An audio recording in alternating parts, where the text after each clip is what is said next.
পঞ্চতত্ত্বের মধ্যে দ্বিতীয় তত্ত্ব হল ধরণী, ভূমি, যাকে আমরা ধরণী মাতা বলি। এই ধরণী ধৈর্য ধারণ করে, আর এর ওপরেই আমাদের সমগ্র সংসার নির্ভরশীল। কারণ এই ভূমি সহ্য ক্ষমতা রাখে, এর সহ্য ক্ষমতা হল অপরিসীম।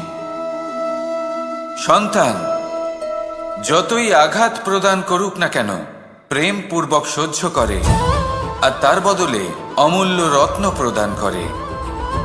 সন্তান যদি হাল চালায়, তাহলে তার বদলে তাকে অন্ন প্রদান করে। এটাই হলো ধরণী। এবার এর থেকে আমরা কি শিক্ষা পেতে পারি? এটাই যে কারোর জন্য কিছু করা বা কাউকে কিছু দেওয়া মনে কোনো কামনা ছাড়াই। আর এই কথাটা বুঝে যান, যদি কারোর জন্য কামনা না রেখে বা কোনো পাওয়ার আশা না রেখে কারোর জন্য কিছু করেন বা কারোকে কিছু দেন, যদি এটা আপনি শিখতে পারেন, তবে আপনি ভালোবাসতে শিখে গেছেন। আর সেই জন্যই এই ধরিত্রীকে মাতা বলা হয়। কারণ মাতা শুধু উনি নন যিনি গর্ভে সন্তানকে ধারণ করেন, মাতা তো উনিও যিনি জীবন বাঁচতে শেখান, যিনি জীবন বাঁচার উদাহরণ প্রদান করেন। তাহলে ধরণীর থেকে এই নিঃস্বার্থ ভাব শিখুন, নিঃস্বার্থ ভালোবাসা শিখুন, আর এই ভালোবাসার সাথেই বলুন রাধা রাধা।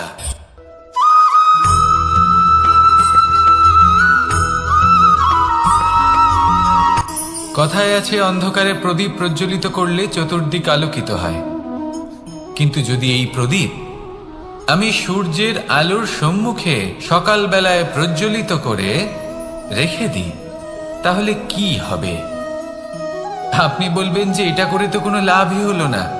সূর্যের প্রকাশের সামনে এই প্রদীপ আসলে কিছুই নয়। এবার এই চিন্তা ভাবনা প্রত্যেক দিন করতে হবে, আর একটা অমূল্য শিক্ষা পেতে হবে। মনে করুন যে আপনি মহাপুরুষের সামনে বসে আছেন, কোনো মহাজ্ঞানীর সামনে। তাহলে সেই ব্যক্তির সামনে নিজের জ্ঞানের প্রদীপ প্রজ্বলিত করবেন না, নীরব থাকুন, আর সেই ব্যক্তির সূর্যের প্রকাশের মতো জ্ঞান প্রাপ্ত করুন। যতটা পারবেন জ্ঞান লাভ করুন। যদি এমন কোনো সময়, এমন কোনো স্থানে আপনি আছেন যেখানে চতুর্দিক অন্ধকার, কারোর কাছেই জ্ঞান নেই, সেখানে নিজের জ্ঞানের প্রদীপ প্রজ্বলিত করুন। এমন করলে দুদিক থেকেই আপনার লাভ হবে। আপনার জ্ঞান প্রাপ্তিও হবে, আর জ্ঞানের সঠিক প্রয়োগও করতে পারবেন। আর এই মন প্রসন্ন হয়ে বলবে রাধা রাধা।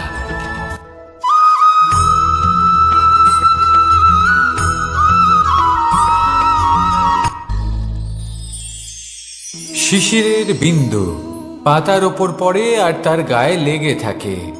পাতা তাকে শুষে নিতে পারে না, আর শেষ পর্যন্ত সে ঝরে পড়ে যায়। অন্যদিকে রয়েছে মেঘ এবং চাতক। এদের মধ্যে অনেক দূরত্ব থাকে। মেঘ থাকে আকাশে আর চাতক থাকে ধরিত্রীতে। কিন্তু যখন এই মেঘ থেকে বৃষ্টি ঝরে পড়ে, এই চাতক কিন্তু সেই জলই পান করে, নয়তো সে তৃষ্ণার্ত থেকে যায়। এবার অন্যদিকে দেখলাম শিশির বিন্দু আর পাতার এই সম্পর্ক। এরা খুব কাছাকাছি থাকে, ঘনিষ্ঠও থাকে। অন্যদিকে রয়েছে মেঘ এবং চাতকের সম্পর্ক, যাদের মধ্যে অনেক দূরত্ব থাকা সত্ত্বেও তারা খুব ঘনিষ্ঠ, তাই না? এই সারমর্ম খুব সরল। এই নৈকট্য, এই দূরত্ব, তা আপনার সম্পর্কে প্রভাব কিছুতেই ফেলতে পারে না। এই নৈকট্য, এই দূরত্ব, এইসব হলো শুধুমাত্র মনের ব্যাপার। কখনো আপনি অনুভব করেছেন আপনি কারোর থেকে অনেক অনেক দূরে আছেন, অনেক দূরে আছেন, তাও সেই ব্যক্তির প্রতি আপনি টান অনুভব করেন। সেখানে আপনি কারোর সাথে প্রত্যেক দিন অতিবাহিত করেন, সমস্ত জীবন অতিবাহিত করেন, সব থেকে বেশি সময় তার সাথে অতিবাহিত করেন, তাও তার প্রতি সেই টান অনুভব করেন না। এই সংকেত হলো মনের দূরত্বের। তাহলে মনের এই দূরত্ব দূর করুন আর আমার সাথে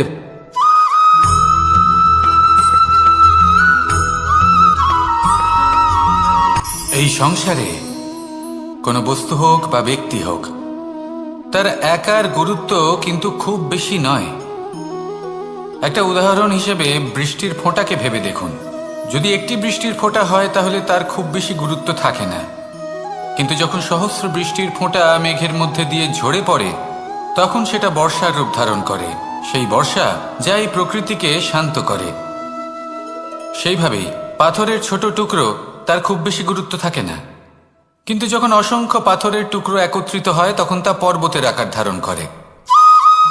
সেইভাবেই কিছু মানুষ যখন একত্রিত হন তখন তৈরি হয় পরিবার, কিছু পরিবার যখন একত্রিত হয় তখন তৈরি হয় সমাজ, যখন অনেক সংখ্যক সমাজ একত্রিত হয় তখন তৈরি হয় রাজ্য। এবার এই রাজ্যের সবথেকে গুরুত্বপূর্ণ ব্যক্তি হতে পারেন রাজা, কিন্তু তাও সেই রাজা একা কিছু করতে পারেন না। যুদ্ধ লড়ার সময় তারও নিজের সৈন্যদলকে প্রয়োজন পড়ে। কিন্তু এই সংসারে এমন একজন ব্যক্তি আছেন যিনি একাই সব কাজ করতে থাকেন, এবং সেই ব্যক্তি হলেন মা। আমাদের জীবনে একজন পিতার ভূমিকা কিন্তু নিঃসন্দেহে অমূল্য, কিন্তু আমাদের সকলের জীবনে যে ভূমিকা একজন মায়ের তা অন্য কারোর থাকে না। একজন মা একাই সন্তানকে বড় করতে পারেন, সংস্কারী করে তুলতে পারেন, তার জন্য পরিশ্রম করেন। আর এত কিছু কাজ করার পরেও তার কাজের জন্য তিনি প্রশংসা অবশ্য পান না।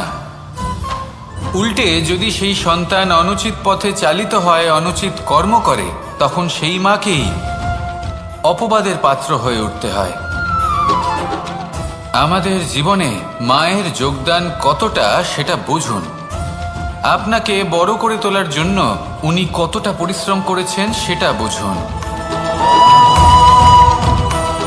আজ থেকে, এখন থেকে, এই মুহূর্ত থেকে মাকে সম্মান করতে শিখুন। যখন সময় পাবেন, যখন সুযোগ হবে, তখন তার প্রশংসা করুন, ওনারও ভালো লাগবে। আর মায়ের এই মমতার জন্য, তার এই ভূমিকার জন্য আসুন সবাই মিলে আমরা তাকে প্রণাম করি, আর সকলে মিলে ভালোবেসে বলি রাধা রাধা।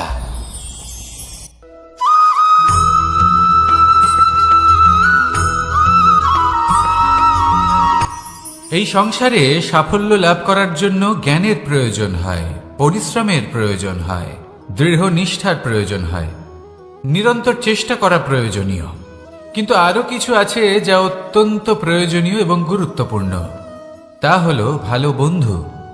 তাদের থাকা অত্যন্ত প্রয়োজনীয়। যদি ভালো বন্ধু থাকে তাহলে সময় এলে তারা ঢাল হয়ে আপনাকে সুরক্ষা করবেন। সময় এলে অস্ত্রের মতো শত্রুকে সংহারও করবেন। যদি তিনি জ্ঞানী হন, তাদের মধ্যে সদ্গুণ থাকে, তাহলে এই সব গুণ আপনার মধ্যেও প্রবেশ করবে। তাহলে সাফল্যের জন্য ভালো বন্ধু পাওয়া অত্যন্ত প্রয়োজনীয়। কিন্তু শুধু বন্ধু কেন, ভালো শত্রুও থাকা প্রয়োজনীয়। এবার আপনি ভাববেন, আমি কি বললাম? যদি আপনার জীবনেও ভালো অর্থাৎ শক্তিশালী শত্রু থাকে, তাহলে আপনিও শক্তিশালী হতে থাকবেন। এই শত্রু আপনাকে প্রেরিত করবে আরো বেশি শক্তিশালী হয়ে ওঠার। কখনো কোনো হরিণকে দেখুন, তীব্র গতিতে দৌড়তে থাকে। কেন তীব্র গতিতে দৌড়য়? এই কারণে নয় যে কোথাও তার জন্য মধুর ঘাস অপেক্ষা করে রয়েছে, না। সে এই কারণে তীব্র গতিতে দৌড়য় কারণ সেটা না করলে তার পেছনে একটি সিংহ আছে যে ওকে নিজের ভোজন করে ফেলবে। তাই জীবনে বিপদ, সংকট, এই সব কিছুও হলো অত্যন্ত গুরুত্বপূর্ণ। তার সম্মুখীন হতে শিখুন, আর আমার সাথে ভালোবেসে বলুন রাধা রাধা।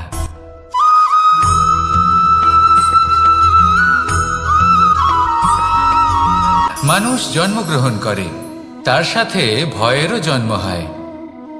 ছোটবেলা থেকেই আমাদের মনে কোনো না কোনো প্রকারের ভয় থেকেই যায়। কেউ এই বিষয়ে ভয় পায় যে তার কোনো বস্তু তার থেকে দূরে চলে যাবে। কেউ এই বিষয়ে ভয় পায় যে আমি নিজেকে হারিয়ে ফেলব। কেউ এই ভেবে ভয় পায় যে আমার প্রিয়জনেরা তারা যেন আমার থেকে দূরে না চলে যায়। কেউ এই ভেবে ভয় পায় যে আমরা যেন পথ না হারিয়ে ফেলি, আদি ইত্যাদি। কিন্তু সত্যি কথা বলতে ভেবে দেখুন এই ভয় বাস্তবে কি? শুধুই একটা মনস্থিতি, আর কিছুই নয়। যা কিছু আপনি জীবনে পেয়েছেন তা একদিন আপনাকে হারাতে হবে। এই জীবন হলো আপনারই, কিন্তু তাও একদিন সমাপ্ত হবে। তাই ভয় পেয়ে কি লাভ? এই ভয় শুধু আপনাকে জীবন যাপন করা থেকে বাধা দিচ্ছে, আর কিচ্ছু নয়। পথ হারিয়ে ফেললেই বুঝতে পারবেন যে নতুন পথ কিভাবে বানাতে হয়। কিছু মানুষকে জীবন থেকে হারালে তবেই আপনি বুঝবেন যে আপনার আপনজনকে। এই ভয়ের কারণে ভীত হয়ে থাকবেন না। এই তারা নক্ষত্র অন্ধকারের অভাবে গুরুত্ব হারায়। শিবকেও মহাদেব হওয়ার জন্য বিষপান করতে হয়েছিল। প্রত্যেক পরিস্থিতি, প্রত্যেক সাফল্য আপনার পরীক্ষা নেবে। তাতে উত্তীর্ণ হওয়া হলো আপনার কর্ম। যখনই আপনি ভয় পাবেন বা সংকটের সম্মুখীন হবেন, তখন সাহসের সাথে তার সম্মুখীন হন। মনে রাখবেন, যে সম্মুখীন হতে জানে সাফল্য তার সাথে সবসময় থাকে। আসুন আর আমার সাথে ভালোবেসে বলুন, রাধা রাধা।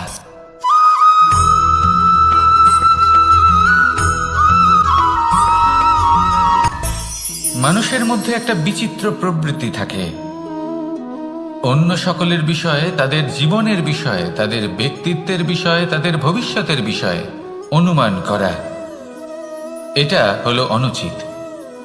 কারোর অতীতকালকে দেখে লোকে ভবিষ্যৎ বলে দিতে পারেন, বর্তমানকে দেখে ভবিষ্যতের বিষয়ে অনুমান করে ফেলেন। উদাহরণ দিতে হলে বলবো, কোনো দাসকে দেখুন, ওকে দেখে লোকে বলে যে ওর ভবিষ্যৎ সেটাই হতে পারে, অনুমান করে ফেলেন। আর এই রাজাকে দেখুন, উনি তো কত সুখী হবেন, উনি তো জগতের সব থেকে অধিক সুখী মানুষ, কত সুখ সুবিধা আছে ওনার কাছে, ধারণা করে ফেলেন। তবে সত্য তো এটাই যে কারোর ব্যক্তিত্বের বিষয়ে, তাদের ভবিষ্যতের বিষয়ে আপনি পূর্ণ সত্য কখনোই বলতে পারবেন না, শুধু অনুমান করতে পারবেন। আর এই অনুমান করে সত্যি কোনো লাভ হয় না, কারণ এই কাল সেটা হলো অত্যন্ত শক্তিশালী। কালো থেকে কালোতর কয়লাকেও হিরেতে পরিণত করতে পারে, অনেক বড় বড় রাজাকেও বিদূষক বানিয়ে ফেলতে পারে এক মুহূর্তেই। তাহলে আপনি অনুমান করে কি লাভ? কি পেলেন অনুমান করে?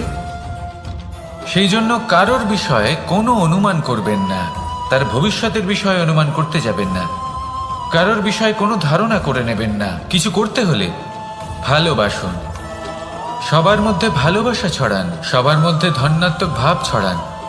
এই মন প্রসন্ন হয়ে বলবে, রাধা রাধা।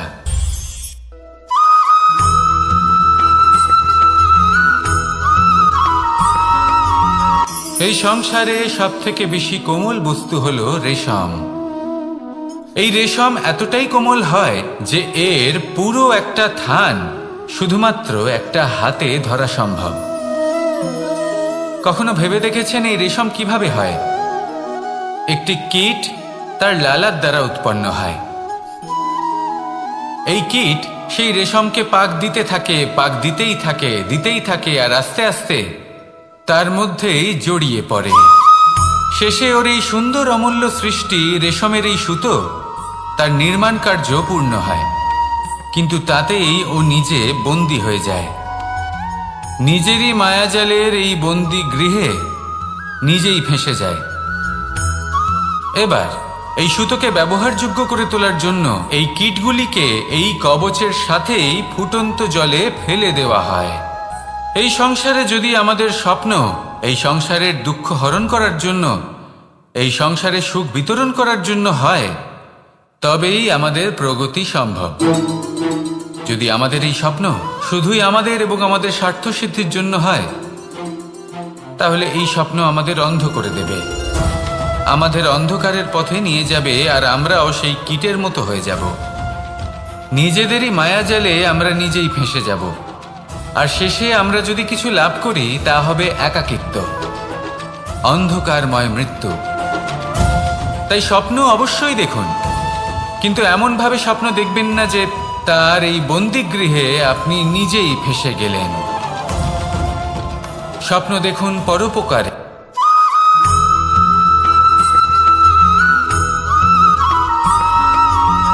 এই সংসারে প্রত্যেক মানুষ এটাই চান যে তিনি যেন ধনবান হন, আর্থিক অবস্থা তার ভালো থাকে, ওনার বাড়িতে লক্ষ্মীর আগমন হয়। কিন্তু সেটা হবে কি করে, সেটাই হলো প্রশ্ন।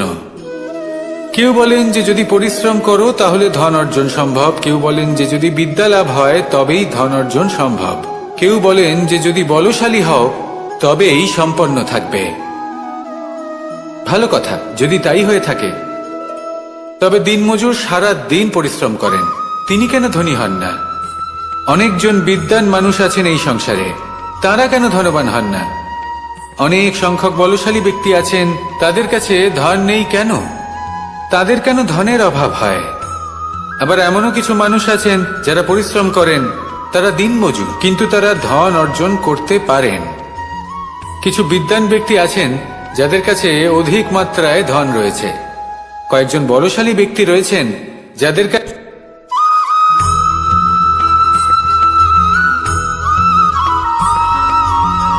পিতা আর পুত্রের সম্পর্ক অত্যন্ত মধুর হয়ে থাকে। পিতা স্বপ্ন দেখেন, তাকে পূর্ণ করার সকল সম্ভাব্য চেষ্টা করেন, কিন্তু তাও অনেক সময় ওনার স্বপ্ন অপূর্ণ থেকে যায়। তখন পিতা ভাবেন যে স্বপ্ন উনি পূর্ণ করতে পারেননি, ওনার সন্তান তা অবশ্যই পূরণ করবে। যে স্থানে উনি কখনো পৌঁছতে পারেননি, সেই স্থানে ওনার পুত্র অবশ্যই পৌঁছবে। পিতা নিজের সন্তানের ভবিষ্যৎ নিয়ে সেই স্বপ্ন দেখেন, আর যখন সেই সন্তান সামনে এগোতে থাকে তখন তার দুঃখ হয় না, বরং গর্ব হয়। ওনার ভালো লাগে এটা দেখে যে ওনার সন্তান অনেক উন্নতি করছে। কিন্তু যখন সন্তান নিজের অভিভাবকের শক্তি দেখে, তার যশ দেখে হিংসা করতে থাকে, সমস্যা সেইখানেই শুরু হয়। সেই জন্য সকল সন্তানকে এটা মনে রাখতে হবে, দেখুন, পুত্র হবার সুবাদে, এক সন্তান হবার সুবাদে এটা হলো আপনার অধিকার যে আপনি আপনার পিতার থেকে বেশি উন্নতি করবেন। আপনার পিতাও এটাই চান, কিন্তু সুস্থভাবে এটা করুন। একটা রেখা টেনে নিন যাতে আপনি তাতে এগোতে পারেন আর আপনার পিতার তাতে গর্ববোধ হয়, আর সেই বিষয়ে দুঃখ না হয় যে আমার সন্তান আমাকেই ছোট করার চেষ্টা করছে। ইতিহাস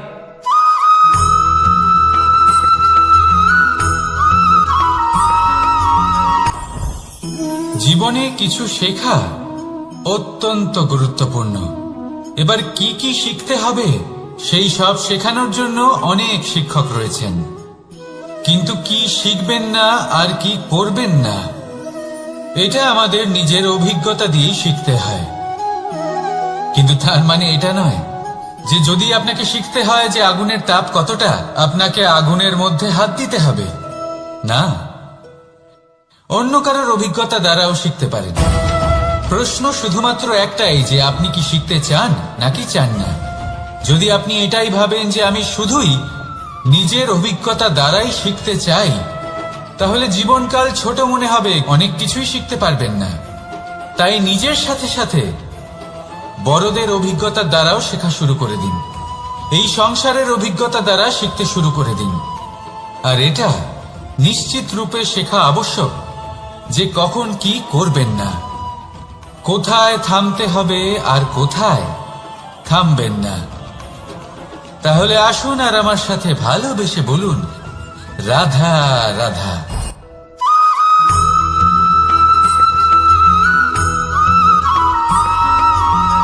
এই সংসারে সবথেকে বেশি কোমল বস্তু হলো রেশম। এই রেশম এতটাই কোমল হয় যে এর পুরো একটা থান শুধুমাত্র একটা হাতে ধরা সম্ভব। কখনো ভেবে দেখেছেন এই রেশম কিভাবে হয়? একটি কীট তার লালার দ্বারা উৎপন্ন হয়। এই কীট সেই রেশমকে পাক দিতে থাকে, পাক দিতেই থাকে, আর আস্তে আস্তে তার মধ্যেই জড়িয়ে পড়ে। শেষে ওর এই সুন্দর অমূল্য সৃষ্টি রেশমের এই সুতো তার নির্মাণ কার্য পূর্ণ হয়, কিন্তু তাতেই ও নিজে বন্দী হয়ে যায়। নিজেরই মায়াজালের এই বন্দী গৃহে নিজেই ফেঁসে যায়। এবার এই সুতোকে ব্যবহারযোগ্য করে তোলার জন্য এই কীটগুলিকে এই কবচের সাথেই ফুটন্ত জলে ফেলে দেওয়া হয়। এই সংসারে যদি আমাদের স্বপ্ন এই সংসারের দুঃখ হরণ করার জন্য, এই সংসারে সুখ বিতরণ করার জন্য হয়, তবেই আমাদের প্রগতি সম্ভব। যদি আমাদের এই স্বপ্ন শুধুই আমাদের এবং আমাদের স্বার্থ সিদ্ধির জন্য হয়, তাহলে এই স্বপ্ন আমাদের অন্ধ করে দেবে, আমাদের অন্ধকারের পথে নিয়ে যাবে, আর আমরাও সেই কীটের মতো হয়ে যাব। নিজেদেরই মায়াজালে আমরা নিজেই ফেঁসে যাব, আর শেষে আমরা যদি কিছু লাভ করি তা হবে একাকিত্ব, অন্ধকারময় মৃত্যু। তাই স্বপ্ন অবশ্যই দেখুন, কিন্তু এমনভাবে স্বপ্ন দেখবেন না যে তার এই বন্দিগৃহে আপনি নিজেই ফেঁসে গেলেন। স্বপ্ন দেখুন পরোপকারে।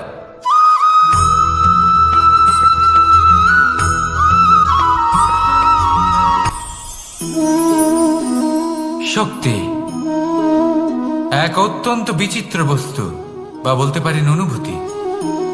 পিতা সবসময় চান যেন তিনি তার শক্তি পুত্রকে।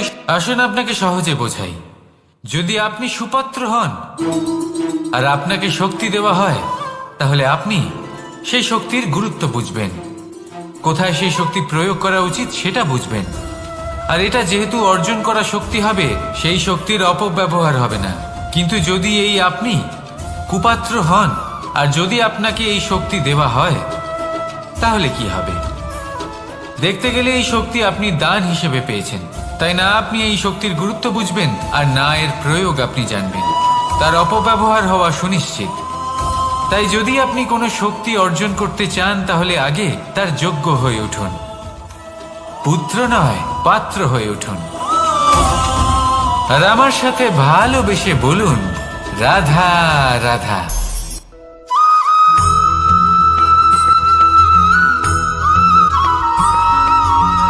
এই সংসারে প্রত্যেক মানুষ এটাই চান যে তিনি যেন ধনবান হন, আর্থিক অবস্থা তার ভালো থাকে, ওনার বাড়িতে লক্ষ্মীর আগমন হয়।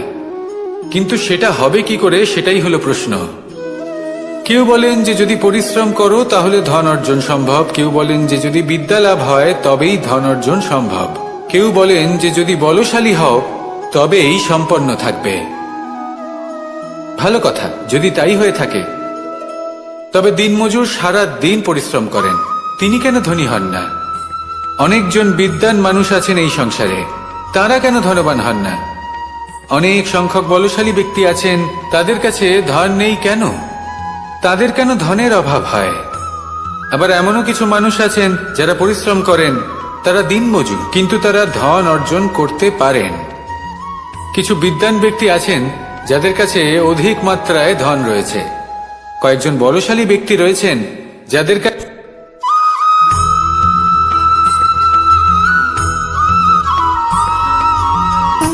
সুখ, দুঃখ এবং শক্তি, এই তিন হলো এই সংসারের ত্রিদেবের মতো।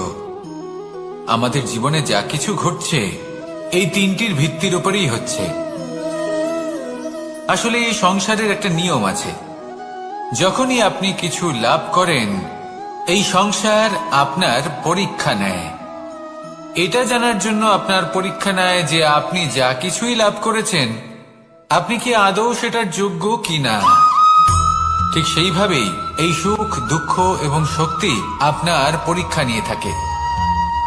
যখন সুখ আসে তখন সে আপনার পরীক্ষা নেয় যে আপনার মধ্যে অহংবোধ জাগ্রত হয়নি তো। যদি অহংবোধ চলে আসে তাহলে সুখ সেখানেই সঙ্গ ত্যাগ করে। দুঃখ আপনার ধৈর্যের পরীক্ষা নিতে থাকে, আর যদি আপনার মধ্যে ধৈর্য না থাকে তাহলে এটা আপনাকে আরো বেশি দুঃখের গভীর অন্ধকারে ঠেলে দেবে। সেখানে শক্তি পরীক্ষা নেয় আপনার বিনম্রতার। যদি আপনি বিনম্র না হন, তাহলে হয় এই শক্তি আপনার সঙ্গ ত্যাগ করবে, নয় এই শক্তি বিনম্রতার অভাবে আপনার পতনের কারণ হতে পারে। এই সংসারে যে কোনো ব্যক্তি যিনি এই পরীক্ষায় উত্তীর্ণ হয়ে থাকেন, এই জীবনে তিনি সাফল্য লাভ করেন। আসুন আমার সাথে ভালোবেসে বলুন, রাধা রাধা।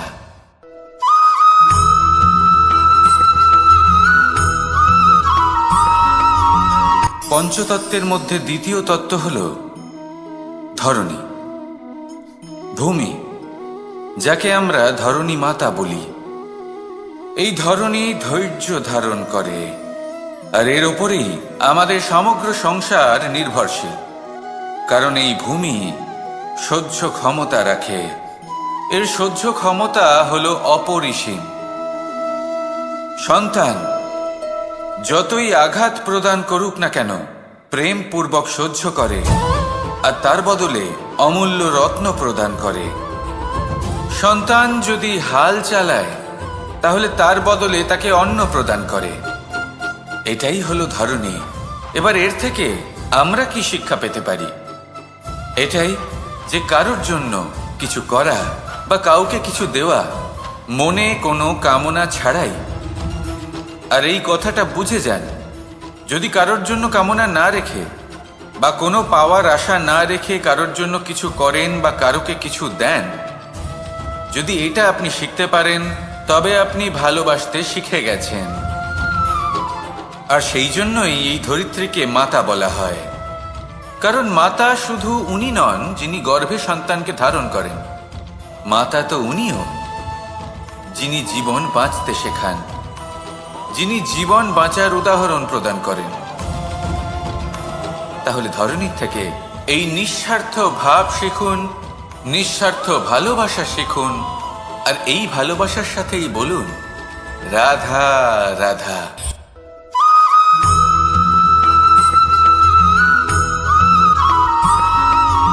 মানুষ জন্মগ্রহণ করে, তার সাথে ভয়েরও জন্ম হয়। ছোটবেলা থেকেই আমাদের মনে কোনো না কোনো প্রকারের ভয় থেকেই যায়। কেউ এই বিষয়ে ভয় পায় যে তার কোনো বস্তু তার থেকে দূরে চলে যাবে, কেউ এই বিষয়ে ভয় পায় যে আমি নিজেকে হারিয়ে ফেলব, কেউ এই ভেবে ভয় পায় যে আমার প্রিয়জনেরা তারা যেন আমার থেকে দূরে না চলে যায়, কেউ এই ভেবে ভয় পায় যে আমরা যেন পথ না হারিয়ে ফেলি, আদি ইত্যাদি। কিন্তু সত্যি কথা বলতে, ভেবে দেখুন এই ভয় বাস্তবে কি? শুধুই একটা মনস্থিতি, আর কিছুই নয়। যা কিছু আপনি জীবনে পেয়েছেন তা একদিন আপনাকে হারাতে হবে। এই জীবন হলো আপনারই, কিন্তু তাও একদিন সমাপ্ত হবে। তাই ভয় পেয়ে কি লাভ? এই ভয় শুধু আপনাকে জীবন যাপন করা থেকে বাধা দিচ্ছে, আর কিচ্ছু নয়। পথ হারিয়ে ফেললেই বুঝতে পারবেন যে নতুন পথ কিভাবে বানাতে হয়। কিছু মানুষকে জীবন থেকে হারালে তবেই আপনি বুঝবেন যে আপনার আপনজনকে। এই ভয়ের কারণে ভীত হয়ে থাকবেন না। এই তারা নক্ষত্র অন্ধকারের অভাবে গুরুত্ব হারায়। শিবকেও মহাদেব হওয়ার জন্য বিষপান করতে হয়েছিল। প্রত্যেক পরিস্থিতি, প্রত্যেক সাফল্য আপনার পরীক্ষা নেবে, তাতে উত্তীর্ণ হওয়া হলো আপনার কর্ম। যখনই আপনি ভয় পাবেন বা সংকটের সম্মুখীন হবেন, তখন সাহসের সাথে তার সম্মুখীন হন। মনে রাখবেন, যে সম্মুখীন হতে জানে, সাফল্য তার সাথে সবসময় থাকে। আসুন আর আমার সাথে ভালোবেসে বলুন রাধা রাধা।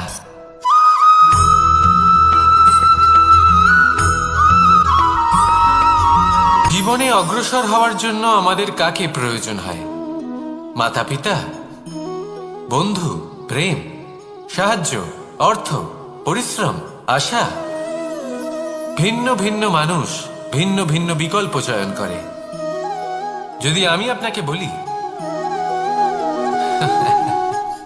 তাহলে জয় আর পরাজয়ের মন্ত্র দুটো শব্দের উপর নির্ভর করে, মেনে নেওয়া আর দৃঢ় হওয়া। যদি মেনে নেন তাহলে হেরে যাবেন, যদি দৃঢ় হন তাহলে নিশ্চিত রূপে জয়ী হবেন। যদি কখনো আপনি ক্লান্ত হয়ে ওঠেন, আপনি দুঃখী হন, পুরোপুরি ভেঙে পড়েছেন, তখন মেনে নেবেন না যে আপনি ভেঙে পড়েছেন, নয়তো হেরে যাবেন। তখন উল্টে স্থির করবেন যে যাই হয়ে যাক না কেন, আমি জয়ী হবই। আর আপনি দেখবেন যে জয় নিশ্চিত রূপে আপনার কাছেই আসবে। তাহলে এই কথা মনে রাখবেন আর আমার সাথে ভালোবেসে বলবেন রাধা রাধা।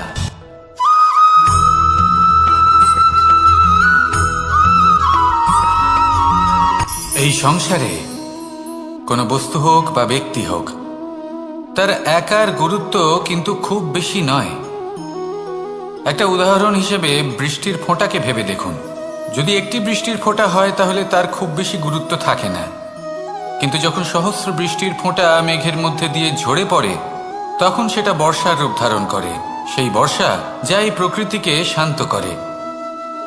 সেইভাবেই পাথরের ছোট টুকরো তার খুব বেশি গুরুত্ব থাকে না, কিন্তু যখন অসংখ্য পাথরের টুকরো একত্রিত হয় তখন তা পর্বতের আকার ধারণ করে।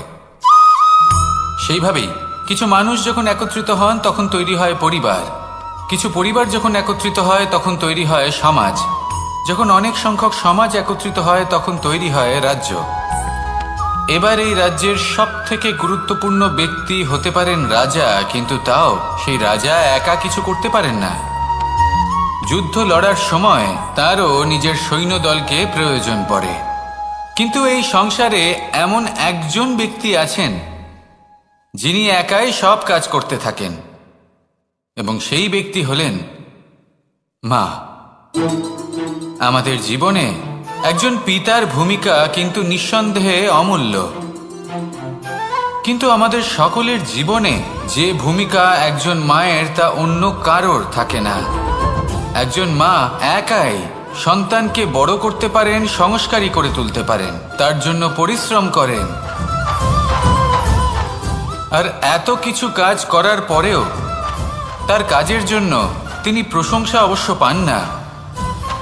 উল্টে যদি সেই সন্তান অনুচিত পথে চালিত হয়, অনুচিত কর্ম করে, তখন সেই মাকেই অপবাদের পাত্র হয়ে উঠতে হয়। আমাদের জীবনে মায়ের যোগদান কতটা সেটা বুঝুন। আপনাকে বড় করে তোলার জন্য উনি কতটা পরিশ্রম করেছেন সেটা বুঝুন। আজ থেকে, এখন থেকে, এই মুহূর্ত থেকে মাকে সম্মান করতে শিখুন। যখন সময় পাবেন, যখন সুযোগ হবে, তখন তার প্রশংসা করুন, ওনারও ভালো লাগবে। আর মায়ের এই মমতার জন্য, তার এই ভূমিকার জন্য আসুন সবাই মিলে আমরা তাকে প্রণাম করি, আর সকলে মিলে ভালোবেসে বলি, রাধা রাধা।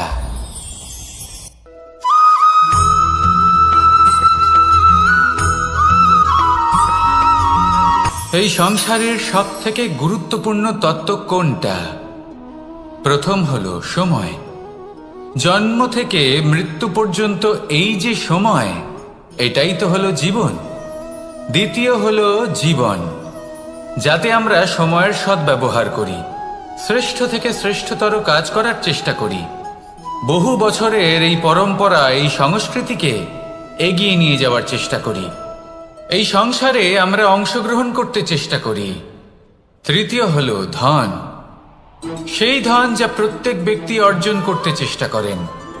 এবার এই তিনটি তত্ত্বের মধ্যে একটা সামঞ্জস্য আছে, সমান ব্যাপার আছে, সে ধনই হোক বা সময় হোক বা হোক জীবন।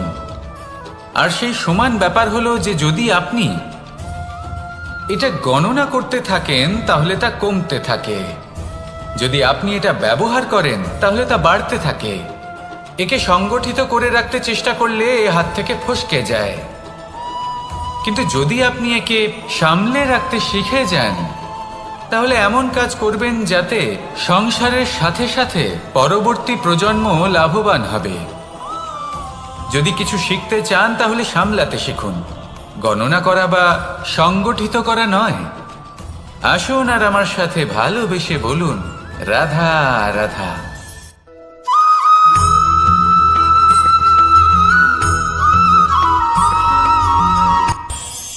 এই সংসারে আমরা প্রকাশ কোথা থেকে পাই? এর উত্তর বড়ই সরল। ভোরে যখন সূর্যোদয় হয় তখন প্রকাশের কিরণ আমাদের ঘরে এসে পৌঁছয়। এইভাবেই আমরা প্রকাশ লাভ করি। এবার এই প্রকাশের আলোতেই আমরা সারাদিনের কাজ সম্পন্ন করি। সন্ধে হয়ে যায়, সূর্যাস্তও হয়ে যায়, আর আমাদের ঘর যাতে অন্ধকার না হয় তার জন্য আমরা একটা প্রদীপ প্রজ্বলিত করি। এটাই ঘটে আমাদের জীবনেও। এবার প্রবাহমান আয়ুর সাথে আমরা আমাদের অন্তরে যদি একটা প্রদীপ প্রজ্বলিত করে নিই তাহলে বিষয়টাই অন্যরকম হবে। এবার আপনি বলবেন কোন প্রকাশের কথা বলছি যা আমাদের অন্তরে জাগ্রত করা সম্ভব? আমাদের আত্মার মাঝে প্রেমের প্রকাশ জাগ্রত করার কথা বলছি। কারণ আমাদের এই জীবন এও হলো দিনের আলোর মতো। আজ প্রকাশ আছে, কিন্তু কোনোদিন অবশ্যই অস্ত হবে। কিন্তু অস্ত হবার আগে যদি আমরা আমাদের আত্মার মাঝে প্রেমের এই প্রকাশ উজ্জ্বলিত করে নিই, তাহলে আমাদের সন্ধ্যাকালও আমরা আনন্দে এবং প্রেমে যাপন করব। তাহলে আসুন আর আমার সাথে ভালোবেসে বলুন, রাধা রাধা।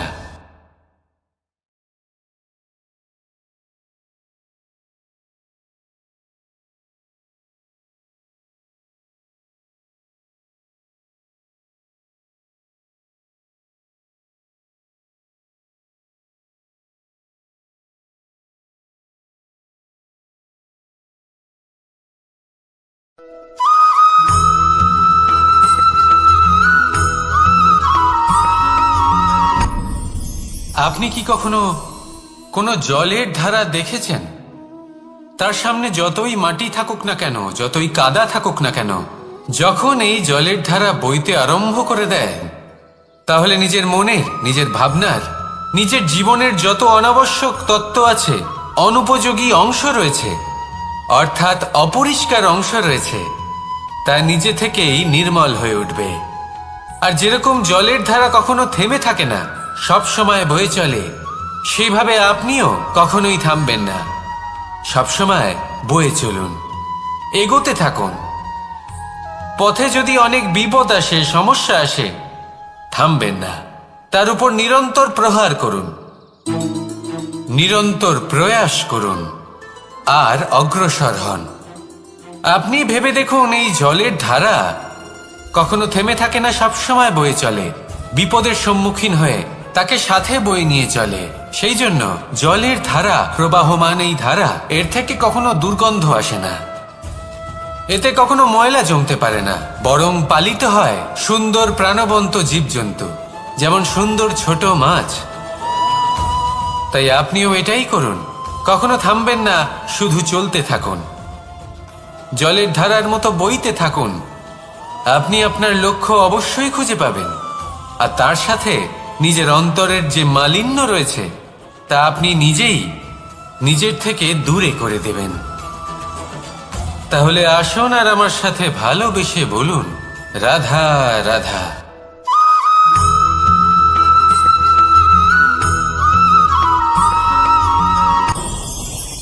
ভয়ের সাথে আমরা সবাই পরিচিত, কষ্টও আমরা সবাই পেয়েছি।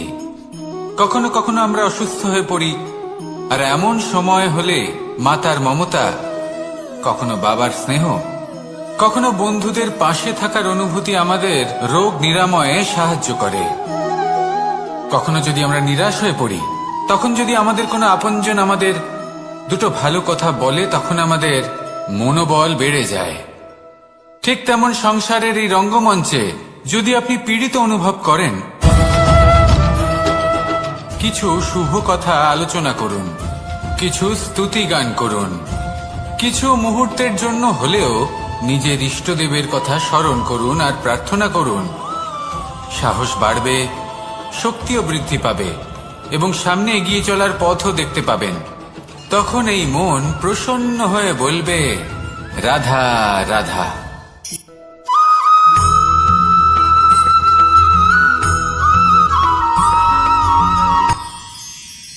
মানুষ তার জীবনে দুই ধরনের পরিস্থিতিকে খুব ভয় পায়। এক, কোনো কারণবশত কারোর সামনে নত হওয়া। দুই, কোনো কারণে নিজের চরিত্র থেকে, নিজের মূল্যবোধ থেকে বিচ্যুত হওয়া।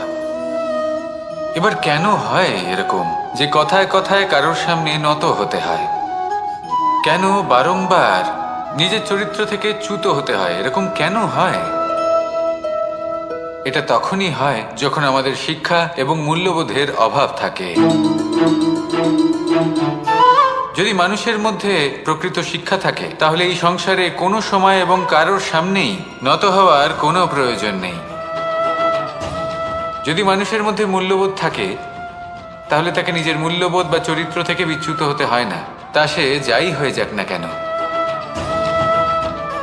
কোনো বালককে যদি জন্ম থেকেই সুশিক্ষার অধিকারী করা হয়, শিক্ষিত করা হয়, মূল্যবোধের অধিকারী করা হয়, তবে সে এই সংসারে এমন কর্ম করবে যাতে সে নিজেকে, নিজের পরিবারকে, সমগ্র সমাজকে গর্বিত করতে পারে। শিক্ষা লাভ করুন, মূল্যবোধ লাভ করুন এবং আমার সাথে ভালোবেসে বলুন, রাধা রাধা।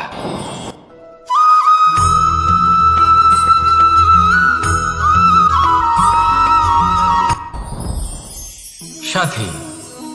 সাথী এই শব্দটির ব্যাখ্যা কে কিভাবে করে? মিত্র, সখা, বন্ধু। কিন্তু অর্থ একটাই, তিনি যিনি আপনার সঙ্গী হন আর তিনি যার সাথী আপনি হন। এবার সব থেকে বড় প্রশ্ন হলো এটাই যে তিনি কে হতে পারেন যাকে আপনি আপনার সাথী বলে মেনে নিতে পারেন, নিজের সখা, নিজের মিত্র, নিজের বন্ধু মেনে নিতে পারেন। আপনার সাথী হলেন তিনি যিনি দুঃখের সময় আপনার পাশে থাকবেন, আপনার হাত ধরে থাকবেন।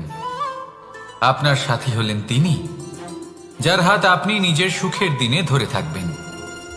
সেই সাথীরই হাত ধরুন যিনি দুঃখে সবসময় আপনাকে সাহায্য করার জন্য তৎপর হয়ে থাকেন, আপনার পাশে থাকেন, আর যাকে সুখের দিনে আপনি আপনার সাথে রাখতে পারেন। আর যখন আপনার সাথে আপনার এই সাথী থাকবে তখন আপনি এটা বুঝবেন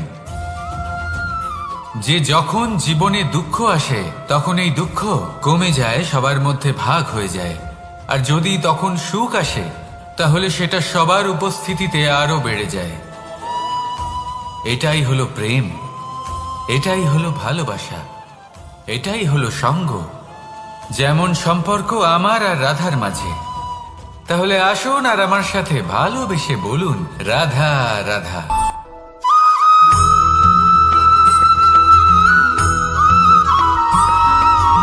কখনো কখনো আমরা ভাবি যে কোনো ব্যক্তি যিনি ধর্মের পথে চলেছেন, যদি তার দ্বারা কোনো ভুল হয়ে থাকে তাহলে নিয়তি তাকে সেই মুহূর্তেই কঠোর শাস্তি দেন। কিন্তু সেই সব মানুষ যারা সংসারের সব থেকে বড় অধর্মী, বহু নিকৃষ্ট মানের কাজ করেন, তাদের নিয়তি অনেক সুযোগ দেন। তাদের নিয়তি এরকম কঠোর প্রহার করেন না। এই ভাবনা কখনো না কখনো মনে আসেই। ভেবে দেখুন কেন? আসলে জীবনকে বেশিরভাগ মানুষ একভাবেই দেখে থাকেন, বিভিন্ন স্তরে একে দেখা উচিত। এবার আপনি বলুন, এই সংসারে কোনো অধর্মী কখনো প্রেরণার উৎস হতে পারেন?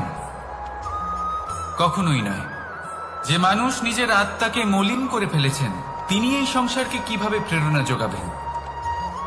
উনি নিজেই বুঝতে পারেন না কোনটা করা উচিত, ধর্ম কোনটা। তাই নিয়তি তাকে একটা সুযোগ দেন, এটা বোঝার সুযোগ দেন যে কোনটা উচিত, কোনটা ধর্ম। সুযোগ দেন নিজের বিবেক জাগিয়ে তোলার, তাকে সুযোগ দেন নিজের অন্তরাত্মার ডাক শোনার। যখন তাতেও কাজ হয় না তখন নিয়তির কাছে একটাই পথ বাকি থাকে, আর তা হল মহাবিনাশ। মহাবিনাশ হয়তো দেরিতেই আসতে পারে, কিন্তু তা অবশ্যই আসবে। আর যখন মহাবিনাশ আসে তখন মহাবিনাশের যন্ত্রণা সমগ্র মানব জীবনের যন্ত্রণার থেকে অনেক বেশি হয়। এই কথাটা সবসময় মনে রাখবেন। আর অন্যদিকে যে মানুষ ধর্মের পথে চলছেন তার দ্বারা যদি কোনো ভুল হয়ে থাকে তখন নিয়তি তার পরীক্ষা নেন। কিছুক্ষণের জন্য মানুষের মনে হতে পারে নিয়তি তাকে কঠোর শাস্তি দিয়েছেন,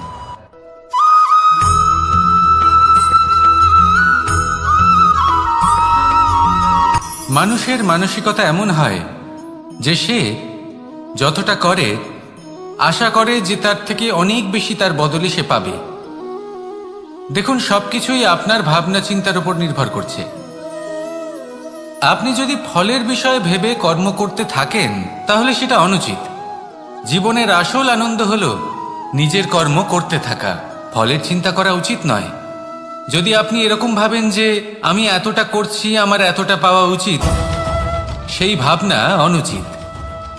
যদি আপনি সেবার মানসিকতা নিয়ে কর্ম করতে থাকেন, কর্মচক্রে প্রবাহিত হন, যদি আপনি এমন ভাবনা রাখেন যে আমি এতটা পাচ্ছি তাই এর থেকে অনেক বেশি আমি কর্ম করব, তাহলে নিশ্চিতরূপে আপনি যতটা করছেন তার থেকে অনেক বেশি আপনি পাবেন, আপনার আশার থেকে অনেক বেশি আপনি পাবেন। শুধু জীবনে অনেক বেশি কাজ করতে থাকুন, ফলের চিন্তা করবেন না। আর মনে রাখবেন, এই ভাবনাই সব থেকে বড় বীজ। কর্মের উপর বিশ্বাস রাখুন, জীবনে যা যা আপনি চান সবই সুখময় হবে। আসুন আর আমার সাথে ভালোবেসে বলুন, রাধা রাধা।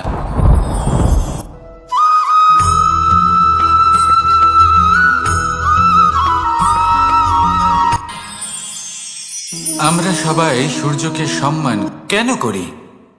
কারণ আমরা জানি যে সন্ধেবেলা যখন সূর্যাস্ত হবে তখন শুধুমাত্র অন্ধকার বাকি থাকবে।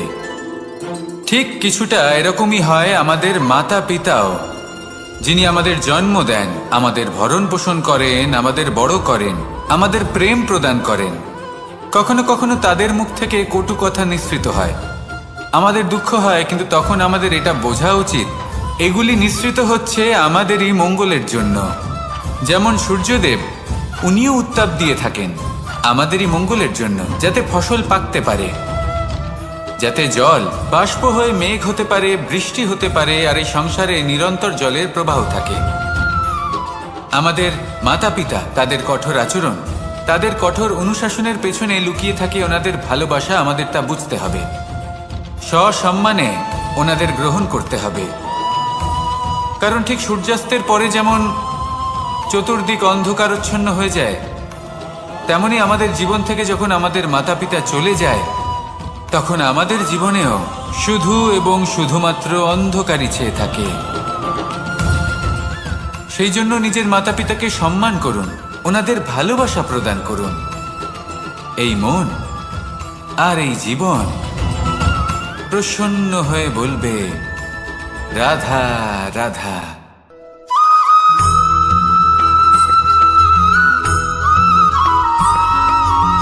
এই সংসারে কখনো কোনো ব্যক্তিকে তার বাইরের পোশাক দেখে বিচার করার চেষ্টা করবেন না, এটা খুব বড় ভুল করবেন।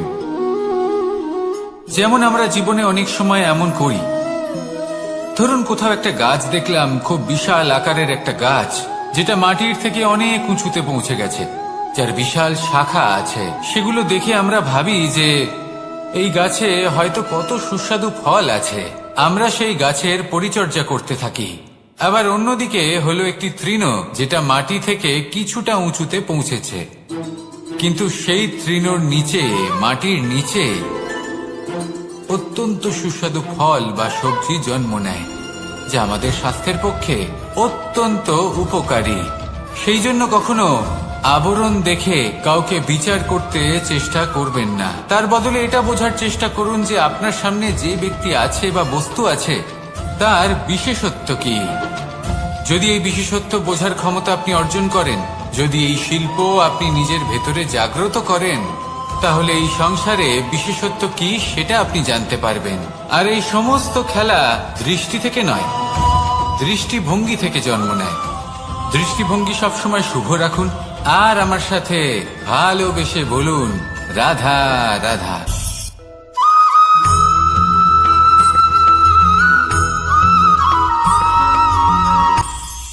এটা হলো ধান গাছ। এর থেকে যে চাল উৎপন্ন হয় তা মানুষ গ্রহণ করেন। আর এটা কি? এ হলো জংলি ঘাস। একবার ভেবে দেখুন, যদি এই জংলি ঘাস ধান গাছের আশেপাশে থাকে তাহলে কি হবে? ধান উৎপন্ন হতে পারবে? তা উৎকৃষ্ট হতে পারবে? আমরা কি তা গ্রহণ করতে পারবো? কখনোই নয়। এই জংলি ঘাস ধানকে নষ্ট করে দেবে, কিন্তু নিজে জীবিত থাকবে। এটাই হলো আজকের শিক্ষা। এই সংসারে যদি আপনি নীতির পথে চলতে চান, উচিত কর্ম করতে চান, সংসারকে সেবা করতে চান, তাহলে জংলি ঘাসের মতো ব্যক্তিদের থেকে সবসময় দূরে থাকতে হবে। সেই ব্যক্তি যারা দুর্নীতি এবং মিথ্যা দ্বারা পরিপূর্ণ, যাদের ব্যবহার অশুভ, যাদের অনেক অশুভ গুণ রয়েছে, তারা সঠিক নয়। সেই সকল ব্যক্তি যাদের চরিত্র অত্যন্ত দুষ্ট হয়, তারা হয় শুভ চরিত্রের ব্যক্তিকে একদম নষ্ট করে দেয়, নয় নিজের মতো বানিয়ে তোলে। তাই যদি আপনি নীতির পথে চলতে চান, এই সংসারের জন্য শুভ কর্ম করতে চান, তাহলে সেই সঙ্গ লাভ করুন যে সঙ্গ জ্ঞানে পরিপূর্ণ, যাদের মধ্যে অনেক গুণ আছে, যাদের থেকে প্রতিদিন কিছু শিখতে পারবেন, এমন ব্যক্তির সাথে জীবন অতিবাহিত করুন। দুরাচারীদের থেকে দূরে থাকুন, তবেই এই মন প্রসন্ন হয়ে বলবে রাধা রাধা।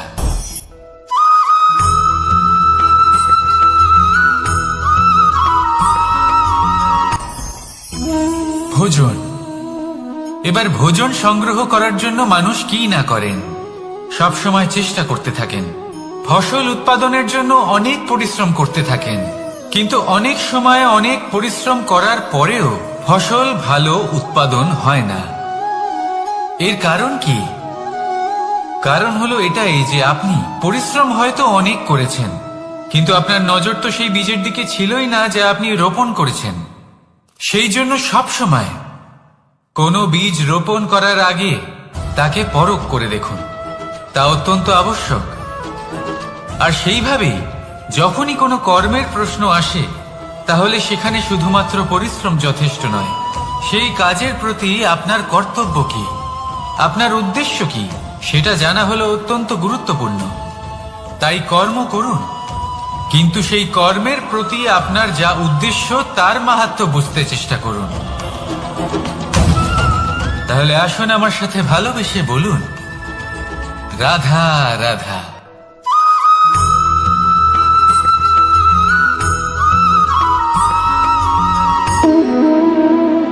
সম্পর্ক হলো আমাদের জীবনের একটি আধার। কিছু সম্পর্ক এমন যা আমরা জন্মসূত্রে লাভ করি, যেমন পরিবার, মা, বাবা। কিছু সম্পর্ক আছে যা আমরা জীবনে অর্জন করে থাকি, তা সে প্রেমের হোক, স্নেহের হোক বা বন্ধুত্বের। এই সকল সম্পর্ক লাভ করার বা গড়ে তোলার 5টি ধাপ রয়েছে। প্রথম ধাপ, কোনো ব্যক্তির সাথে আলাপ হওয়া, তার সাথে কথা বলা বা তাকে দেখা। দ্বিতীয় ধাপ, সে ব্যক্তিকে আমাদের ভালো লাগা। তৃতীয় ধাপ, আমাদের এটা চাইতে শুরু করা যে জীবনে এই ব্যক্তি যেন আমাদের বন্ধু হন, আমাদের জীবনে থাকেন, বা আমাদের কাউকে ভালোবেসে ফেলা। আর এটা আমাদের ভাবা বা চাওয়া যে সেই ব্যক্তি যেন আজীবন আমার সাথে থাকেন, আমার জীবনে আমার সাথী হয়ে। চতুর্থ ধাপ, লাভ করা। এবার এই ধাপটি অনেক মানুষের পক্ষেই খুবই সরল হয়, বড়ই সরল ভাবে নিজেদের সঙ্গীকে লাভ করে থাকেন। কিছু মানুষের জন্য এই ধাপ অত্যন্ত কঠিন হয়ে থাকে। অনেক প্রতিকূল পরিস্থিতির উপর জয়লাভ করে তারা সঙ্গীকে লাভ করেন, কিন্তু লাভ অবশ্যই করেন। এরপরে আসে পঞ্চম, অন্তিম এবং সব থেকে গুরুত্বপূর্ণ ধাপ। সেটা হলো সেই সম্পর্ক পালন করা। এটা হলো এমন এক বিষয় যা প্রত্যেক মানুষের শেখা উচিত। যদি ব্যক্তি নিজের জীবনে সম্পর্ক রক্ষা করতে শিখে যান, তবে প্রত্যেক সম্পর্ক তার জীবনকে স্বর্গ করে তুলবে। আসুন আর আমার সাথে ভালোবেসে বলুন রাধা রাধা।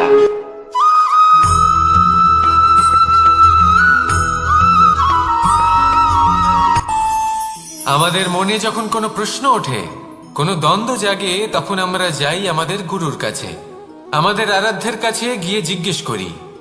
এইভাবেই একদিন আমি পৌঁছলাম আমার আরাধ্যের কাছে, আমার মহাদেবের কাছে, আর ওনাকে প্রশ্ন করলাম যে মহাদেব, জীবনে আনন্দ পাওয়ার, উৎসব পালনের, প্রেম ভাগ করে নেবার, জীবনকে উপভোগ করে নেওয়ার সর্বশ্রেষ্ঠ সময় কোনটা?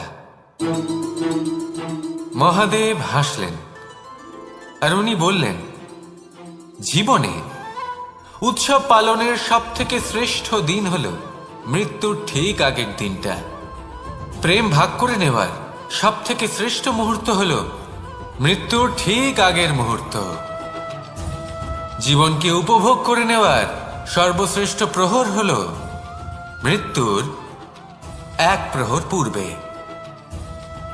তখন আমি চমকে গেলাম। আমি বললাম, কিন্তু মহাদেব, মৃত্যু তো অনিশ্চিত, আমরা জানিও না কবে আমাদের মৃত্যু হবে। মহাদেব আবার হাসলেন। উনি বললেন যে যদি আমরা এভাবে জীবন কাটাই যে আমরা জীবনের প্রত্যেক দিন, প্রত্যেক মুহূর্ত, প্রত্যেক প্রহর শেষ বলে মনে করি, তাহলে আমাদের সমস্ত জীবন আনন্দের সাথেই অতিবাহিত হবে। কি বলেন?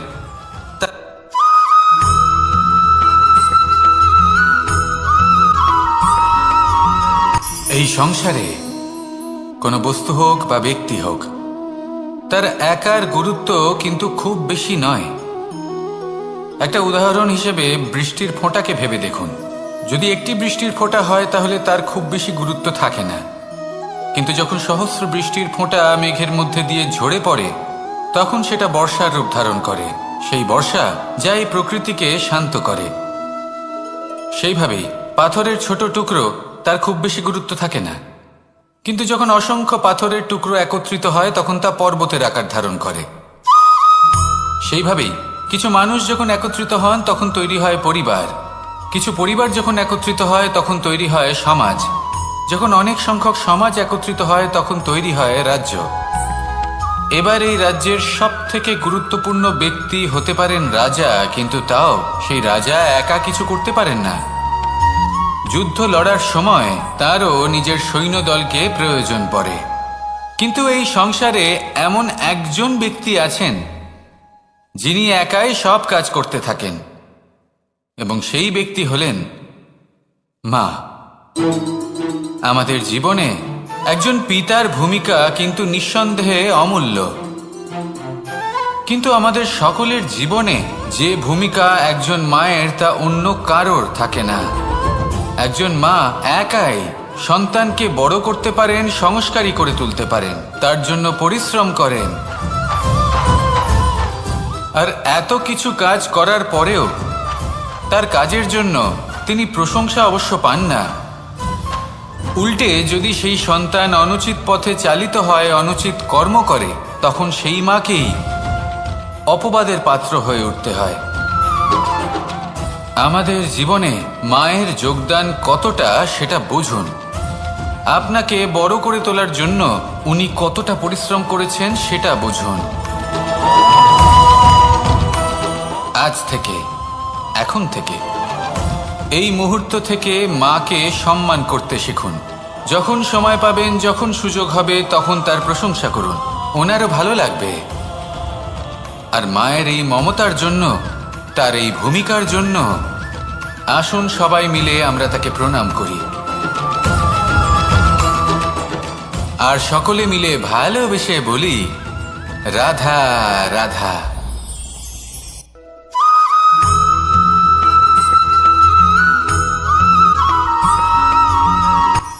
এই সংসারে সাফল্য লাভ করার জন্য জ্ঞানের প্রয়োজন হয়, পরিশ্রমের প্রয়োজন হয়, দৃঢ় নিষ্ঠার প্রয়োজন হয়, নিরন্তর চেষ্টা করা প্রয়োজনীয়।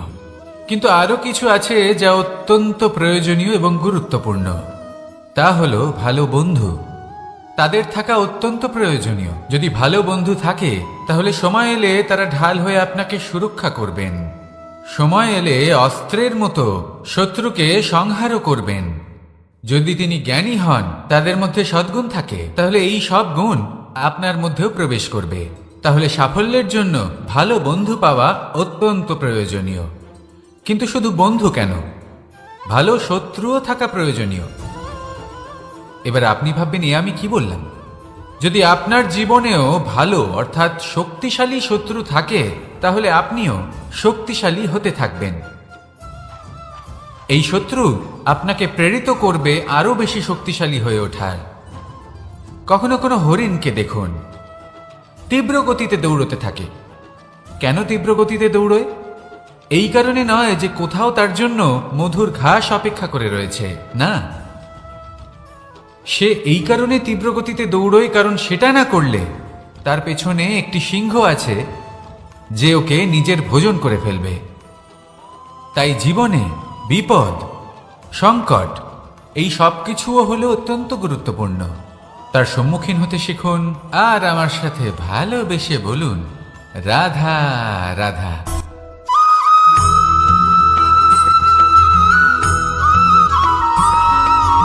কথায় আছে, প্রত্যেক পুত্র তার পিতার প্রতিচ্ছবি হয়, আর সমস্ত প্রতিচ্ছবি চায় যেন সে তার অস্তিত্ব প্রাপ্ত করতে পারে।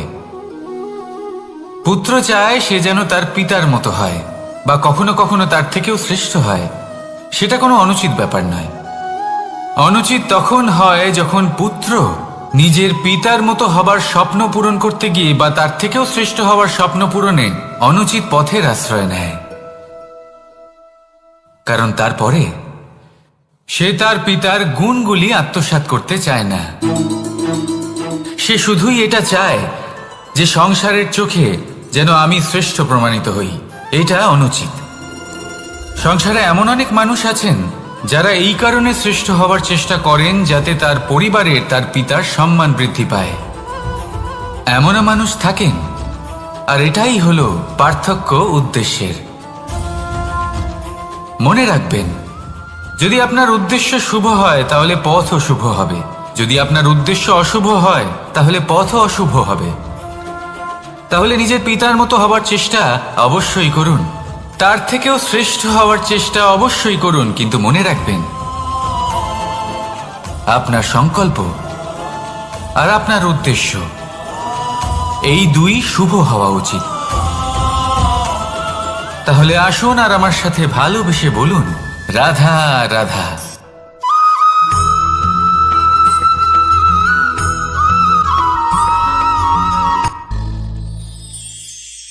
শিশিরের বিন্দু পাতার ওপর পড়ে আর তার গায়ে লেগে থাকে। পাতা তাকে শুষে নিতে পারে না, আর শেষ পর্যন্ত সে ঝরে পড়ে যায়। অন্যদিকে রয়েছে মেঘ এবং চাতক। এদের মধ্যে অনেক দূরত্ব থাকে। মেঘ থাকে আকাশে আর চাতক থাকে ধরিত্রীতে। কিন্তু যখন এই মেঘ থেকে বৃষ্টি ঝরে পড়ে, এই চাতক কিন্তু সেই জলই পান করে, নয়তো সে তৃষ্ণার্ত থেকে যায়। এবার অন্যদিকে দেখলাম শিশির বিন্দু আর পাতার এই সম্পর্ক। এরা খুব কাছাকাছি থাকে, ঘনিষ্ঠও থাকে।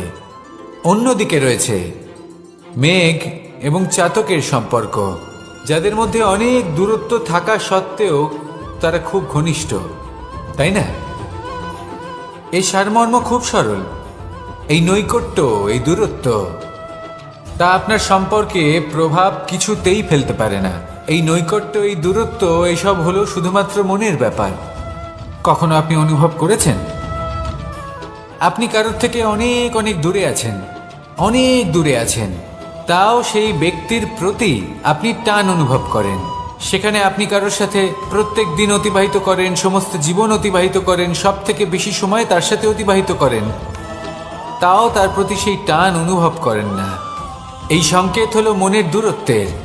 তাহলে মনের এই দূরত্ব দূর করুন আর আমার সাথে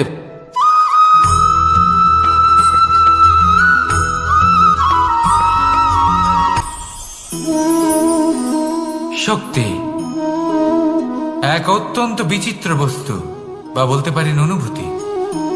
পিতা সবসময় চান যেন তিনি তার শক্তি পুত্রকে। আসুন আপনাকে সহজে বোঝাই। যদি আপনি সুপাত্র হন আর আপনাকে শক্তি দেওয়া হয়, তাহলে আপনি সেই শক্তির গুরুত্ব বুঝবেন, কোথায় সেই শক্তি প্রয়োগ করা উচিত সেটা বুঝবেন। আর এটা যেহেতু অর্জন করা শক্তি হবে, সেই শক্তির অপব্যবহার হবে না। কিন্তু যদি এই আপনি কুপাত্র হন আর যদি আপনাকে এই শক্তি দেওয়া হয়, তাহলে কি হবে? দেখতে গেলে এই শক্তি আপনি দান হিসেবে পেয়েছেন, তাই না আপনি এই শক্তির গুরুত্ব বুঝবেন আর না এর প্রয়োগ আপনি জানবেন।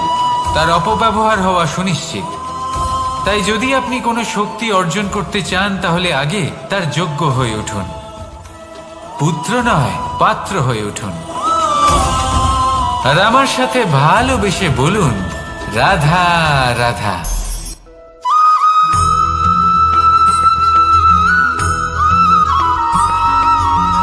ভালো, শুধু ওনাদের কঠোর ব্যবহার দেখলে আমরা একটু ভয় পেয়ে যাই। এবার ওনাদের এই কঠোর ব্যবহার আমাদের ভালো না লাগলেও অত্যন্ত আবশ্যক, কারণ মাতার থেকে আমরা যে শক্তি লাভ করি তা যেন নিয়ন্ত্রণ হারিয়ে বিধ্বংসী না হয়ে ওঠে। আমরা যেন কোনো কুপথে না চলে যাই, আমরা কখনো যেন দোষ না করে ফেলি। শুধু সেই জন্য পিতা এবং গুরু একটু কঠোর হয়ে ওঠেন, এবং ওনাদের এই কঠোর আচরণ ভবিষ্যতে গিয়ে আমরা অবশ্যই বুঝতে পারি। জীবনে কিছু বছর আমরা এগিয়ে যাই আর তারপর আমরা বুঝতে পারি যে বাবা এবং গুরু আমাদের যথেষ্ট ভালোবাসতেন, কিন্তু ওনাদের ভালোবাসার বহিঃপ্রকাশ আলাদা। প্রয়োজনীয় হলো এটা দেখার, এটা বোঝার যে শুরু থেকে আমাদের প্রতি ওনাদের আচরণ কেমন ছিল। ওনাদের কঠোর হওয়ার পেছনে ওনাদের ভালোবাসাটা বোঝার চেষ্টা করুন, ওনাদের চিন্তাটা বোঝার চেষ্টা করুন, ওনাদের পথপ্রদর্শনের আড়ালে আপনার ভবিষ্যতের জন্য যে পরিকল্পনা ওনারা করেছেন সেটা বোঝার চেষ্টা করুন। তখন আপনারা বুঝতে পারবেন ওনাদের ভালোবাসাকে। আপনার মনের মধ্যে আপনা থেকেই ওনাদের প্রতি সম্মান জেগে উঠবে। নিজের পিতা এবং নিজের গুরু এই দুজনের প্রতি কৃতজ্ঞতা প্রকাশ করুন আর আমার সাথে ভালোবেসে বলুন, রাধা রাধা।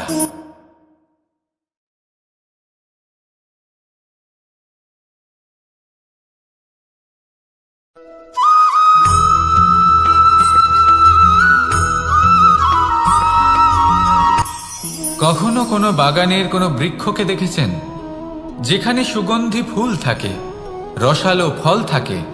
তখন মন প্রফুল্ল হয়ে ওঠে, মন থেকে সেই বৃক্ষের প্রতি ভালোবাসা জন্মায়। কিন্তু যিনি বাগানের মালিক, শুধুমাত্র তিনিই জানেন যে কিভাবে এই বৃক্ষকে আগলে রাখতে হয়, কিভাবে তার পরিচর্যা করলে এতে সুন্দর সুগন্ধি ফুল হবে, রসালো ফল হবে। কখনো কখনো প্রয়োজনের থেকে বেশি রোদ পেলে এই বৃক্ষগুলি শুকিয়ে যায়, প্রয়োজনের থেকে কম রোদ পেলেও এই বৃক্ষ কিন্তু শুকিয়ে যায়। প্রয়োজনের থেকে কম জল যদি পায় এই বৃক্ষ শুকিয়ে যেতে পারে, প্রয়োজনের থেকে অতিরিক্ত জল যদি পায় তখনও এই বৃক্ষের শিকড়গুলি নষ্ট হয়ে যেতে পারে। এবার এটাই কিন্তু আমাদের সংসারের সাথেও হয়। আমাদের সংসারের সকল প্রতিভাশালী ব্যক্তি, যেমন লেখক, বিচারক, প্রবক্তা, যোদ্ধা, এদের সবার ক্ষেত্রে এই কথাটাই প্রযোজ্য। যদি বেশি প্রশংসা করা হয় তাহলেও এরা হারিয়ে যাবেন। প্রয়োজনের থেকে বেশি যদি নিন্দা করা হয় তখনও তারা নত হয়ে পড়বেন।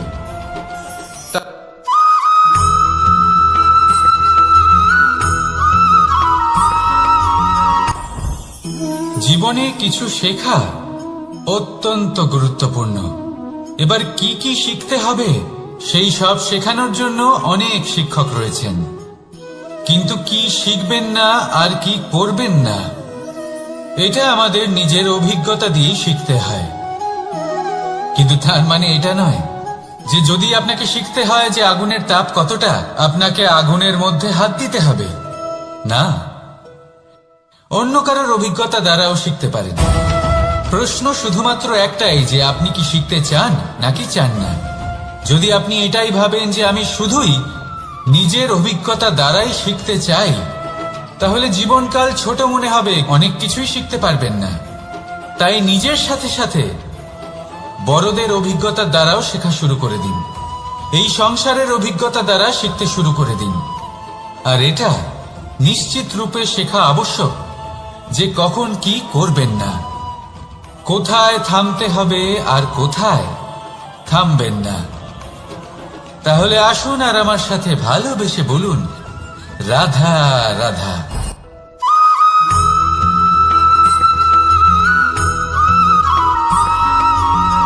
এই সংসারে সব থেকে বেশি কোমল বস্তু হলো রেশম। এই রেশম এতটাই কোমল হয় যে এর পুরো একটা থান শুধুমাত্র একটা হাতে ধরা সম্ভব। কখনো ভেবে দেখেছেন এই রেশম কিভাবে হয়? একটি কীট তার লালার দ্বারা উৎপন্ন হয়। এই কীট সেই রেশমকে পাক দিতে থাকে, পাক দিতেই থাকে আর আস্তে আস্তে তার মধ্যেই জড়িয়ে পড়ে। শেষে ওর এই সুন্দর অমূল্য সৃষ্টি রেশমের এই সুতো তার নির্মাণ কার্য পূর্ণ হয়, কিন্তু তাতেই ও নিজে বন্দী হয়ে যায়। নিজেরই মায়াজালের এই বন্দী গৃহে নিজেই ফেঁসে যায়। এবার এই সুতোকে ব্যবহারযোগ্য করে তোলার জন্য এই কীটগুলিকে এই কবচের সাথেই ফুটন্ত জলে ফেলে দেওয়া হয়। এই সংসারে যদি আমাদের স্বপ্ন এই সংসারের দুঃখ হরণ করার জন্য, এই সংসারে সুখ বিতরণ করার জন্য হয়, তবেই আমাদের প্রগতি সম্ভব। যদি আমাদের এই স্বপ্ন শুধুই আমাদের এবং আমাদের স্বার্থ সিদ্ধির জন্য হয়, তাহলে এই স্বপ্ন আমাদের অন্ধ করে দেবে, আমাদের অন্ধকারের পথে নিয়ে যাবে, আর আমরাও সেই কীটের মতো হয়ে যাব। নিজেদেরই মায়াজালে আমরা নিজেই ফেঁসে যাব। আর শেষে আমরা যদি কিছু লাভ করি তা হবে একাকিত্ব, অন্ধকারময় মৃত্যু। তাই স্বপ্ন অবশ্যই দেখুন, কিন্তু এমনভাবে স্বপ্ন দেখবেন না যে তার এই বন্দিগৃহে আপনি নিজেই ফেঁসে গেলেন। স্বপ্ন দেখুন পরোপকারে।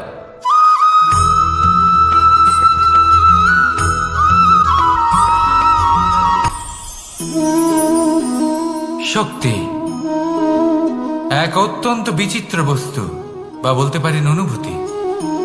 পিতা সবসময় চান যেন তিনি তার শক্তি পুত্রকে। আসুন আপনাকে সহজে বোঝাই। যদি আপনি সুপাত্র হন আর আপনাকে শক্তি দেওয়া হয়, তাহলে আপনি সেই শক্তির গুরুত্ব বুঝবেন, কোথায় সেই শক্তি প্রয়োগ করা উচিত সেটা বুঝবেন। আর এটা যেহেতু অর্জন করা শক্তি হবে, সেই শক্তির অপব্যবহার হবে না। কিন্তু যদি এই আপনি কুপাত্র হন আর যদি আপনাকে এই শক্তি দেওয়া হয়, তাহলে কি হবে? দেখতে গেলে এই শক্তি আপনি দান হিসেবে পেয়েছেন, তাই না আপনি এই শক্তির গুরুত্ব বুঝবেন আর না এর প্রয়োগ আপনি জানবেন। তার অপব্যবহার হওয়া সুনিশ্চিত। তাই যদি আপনি কোনো শক্তি অর্জন করতে চান, তাহলে আগে তার যোগ্য হয়ে উঠুন। পুত্র নয়, পাত্র হয়ে উঠুন। আর আমার সাথে ভালোবেসে বলুন, রাধা রাধা।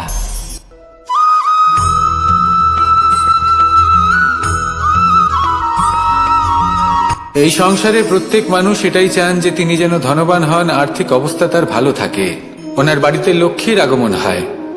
কিন্তু সেটা হবে কি করে, সেটাই হলো প্রশ্ন। কেউ বলেন যে যদি পরিশ্রম করো তাহলে ধন অর্জন সম্ভব, কেউ বলেন যে যদি বিদ্যা লাভ হয় তবেই ধন অর্জন সম্ভব, কেউ বলেন যে যদি বলশালী হও তবেই সম্পন্ন থাকবে। ভালো কথা, যদি তাই হয়ে থাকে, তবে দিনমজুর সারা দিন পরিশ্রম করেন, তিনি কেন ধনী হন না? অনেকজন বিদ্বান মানুষ আছেন এই সংসারে, তারা কেন ধনবান হন না? অনেক সংখ্যক বলশালী ব্যক্তি আছেন, তাদের কাছে ধন নেই কেন? তাদের কেন ধনের অভাব হয়? আবার এমনও কিছু মানুষ আছেন যারা পরিশ্রম করেন, তারা দিনমজুর, কিন্তু তারা ধন অর্জন করতে পারেন। কিছু বিদ্বান ব্যক্তি আছেন যাদের কাছে অধিক মাত্রায় ধন রয়েছে। কয়েকজন বলশালী ব্যক্তি রয়েছেন যাদের কাছে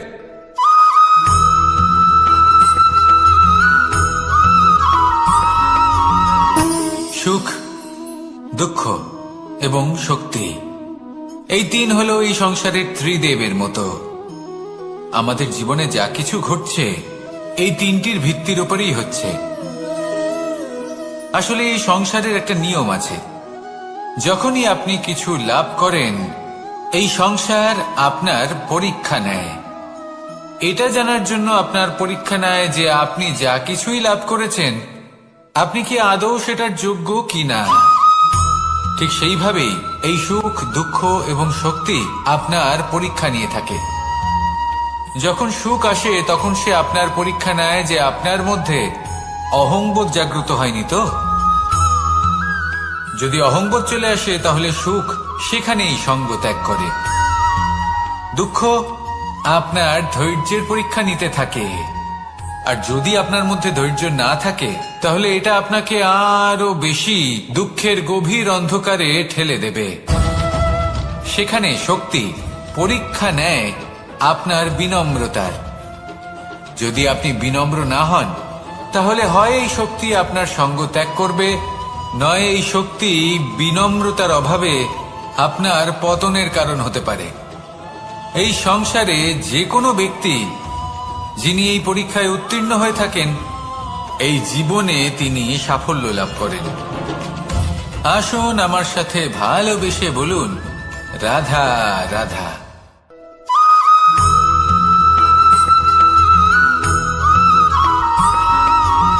পঞ্চতত্ত্বের মধ্যে দ্বিতীয় তত্ত্ব হল ধরণী, ভূমি, যাকে আমরা ধরণী মাতা বলি। এই ধরণী ধৈর্য ধারণ করে, আর এর ওপরেই আমাদের সমগ্র সংসার নির্ভরশীল।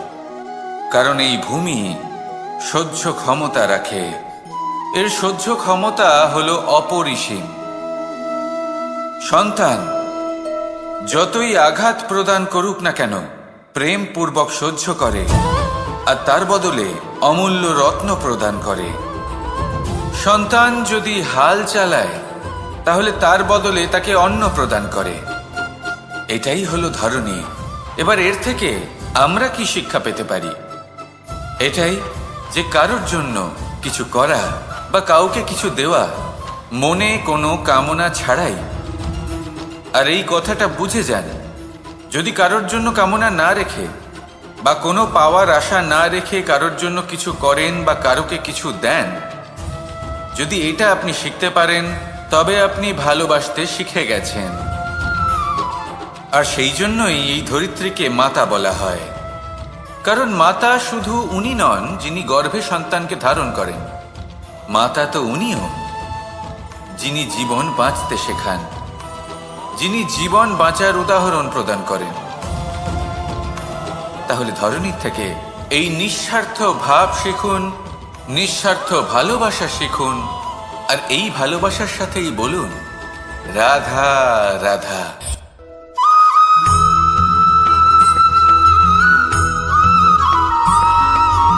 মানুষ জন্মগ্রহণ করে, তার সাথে ভয়েরও জন্ম হয়। ছোটবেলা থেকেই আমাদের মনে কোনো না কোনো প্রকারের ভয় থেকেই যায়।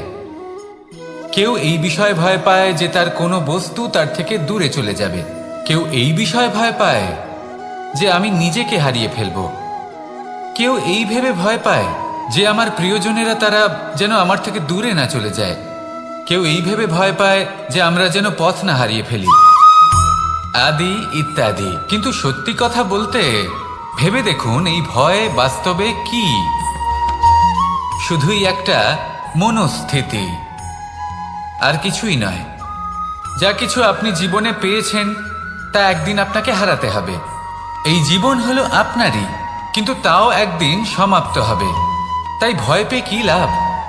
এই ভয় শুধু আপনাকে জীবন যাপন করা থেকে বাধা দিচ্ছে, আর কিচ্ছু নয়। পথ হারিয়ে ফেললেই বুঝতে পারবেন যে নতুন পথ কিভাবে বানাতে হয়। কিছু মানুষকে জীবন থেকে হারালে তবেই আপনি বুঝবেন যে আপনার আপনজনকে। এই ভয়ের কারণে ভীত হয়ে থাকবেন না।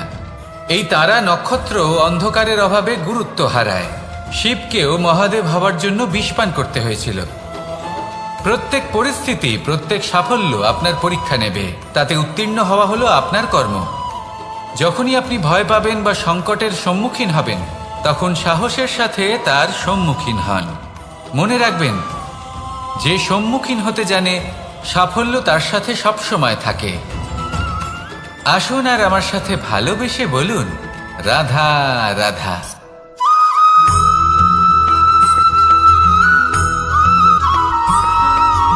জীবনে অগ্রসর হওয়ার জন্য আমাদের কাকে প্রয়োজন হয়?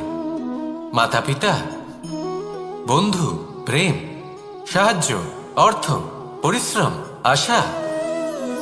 ভিন্ন ভিন্ন মানুষ ভিন্ন ভিন্ন বিকল্প চয়ন করে। যদি আমি আপনাকে বলি তাহলে জয় আর পরাজয়ের মন্ত্র দুটো শব্দের উপর নির্ভর করে, মেনে নেওয়া আর দৃঢ় হওয়া। যদি মেনে নেন তাহলে হেরে যাবেন, যদি দৃঢ় হন তাহলে নিশ্চিত রূপে জয়ী হবেন। যদি কখনো আপনি ক্লান্ত হয়ে ওঠেন, আপনি দুঃখী হন, পুরোপুরি ভেঙে পড়েছেন, তখন মেনে নেবেন না যে আপনি ভেঙে পড়েছেন, নয়তো হেরে যাবেন। তখন উল্টে স্থির করবেন যে যাই হয়ে যাক না কেন আমি জয়ী হবই। আর আপনি দেখবেন যে জয় নিশ্চিত রূপে আপনার কাছেই আসবে। তাহলে এই কথা মনে রাখবেন আর আমার সাথে ভালোবেসে বলবেন রাধা রাধা।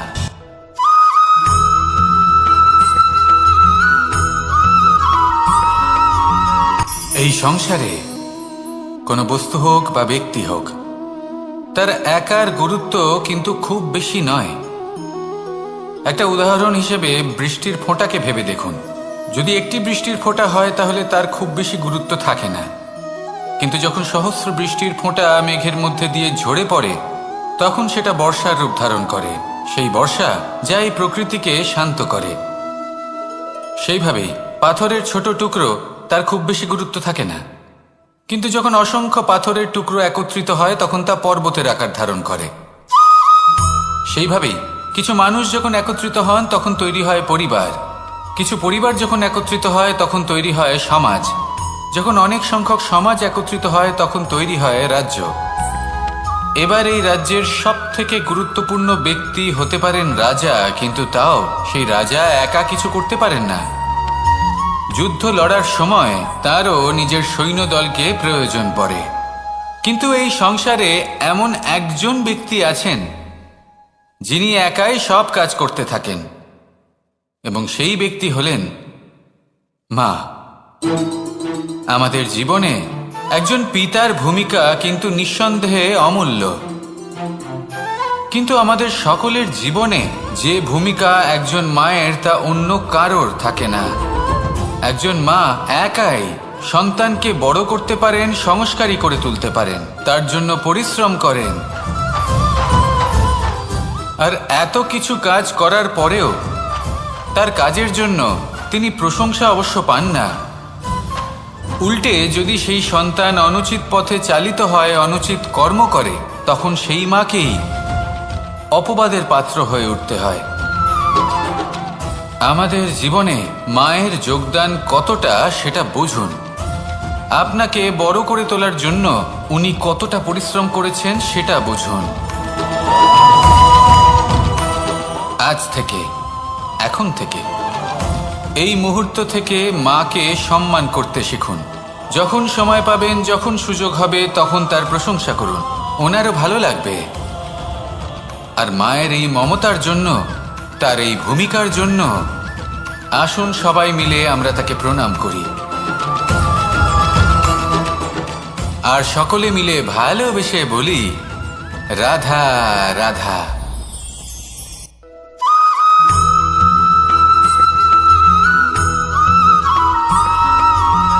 এই সংসারের সব থেকে গুরুত্বপূর্ণ তত্ত্ব কোনটা? প্রথম হলো সময়। জন্ম থেকে মৃত্যু পর্যন্ত এই যে সময়, এটাই তো হলো জীবন। দ্বিতীয় হলো জীবন, যাতে আমরা সময়ের সদ্ব্যবহার করি, শ্রেষ্ঠ থেকে শ্রেষ্ঠতর কাজ করার চেষ্টা করি। বহু বছরের এই পরম্পরা, এই সংস্কৃতিকে এগিয়ে নিয়ে যাওয়ার চেষ্টা করি। এই সংসারে আমরা অংশগ্রহণ করতে চেষ্টা করি। তৃতীয় হলো ধন, সেই ধন যা প্রত্যেক ব্যক্তি অর্জন করতে চেষ্টা করেন।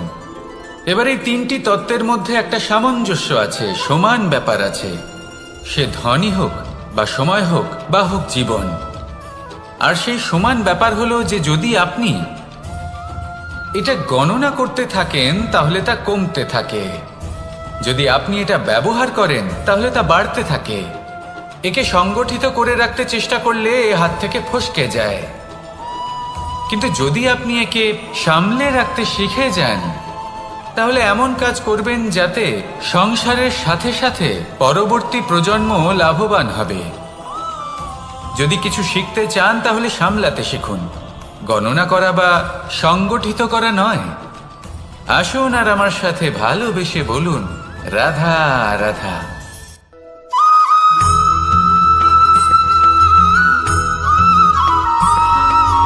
কথায় আছে প্রত্যেক পুত্র তার পিতার প্রতিচ্ছবি হয়, আর সমস্ত প্রতিচ্ছবি চায় যেন সে তার অস্তিত্ব প্রাপ্ত করতে পারে। পুত্র চায় সে যেন তার পিতার মতো হয় বা কখনো কখনো তার থেকেও শ্রেষ্ঠ হয়। সেটা কোনো অনুচিত ব্যাপার নয়।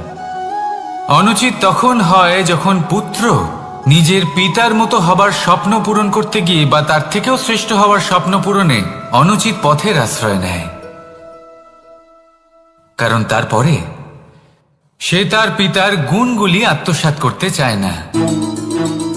সে শুধুই এটা চায় যে সংসারের চোখে যেন আমি শ্রেষ্ঠ প্রমাণিত হই। এটা অনুচিত।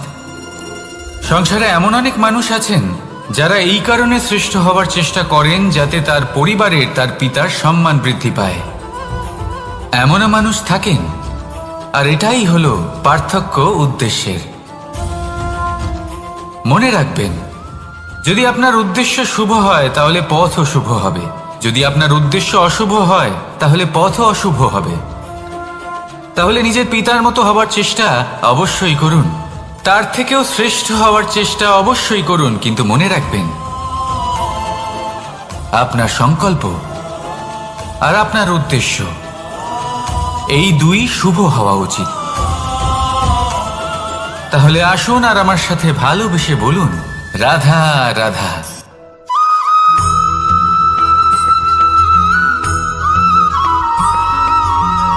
পিতা আর পুত্রের সম্পর্ক অত্যন্ত মধুর হয়ে থাকে।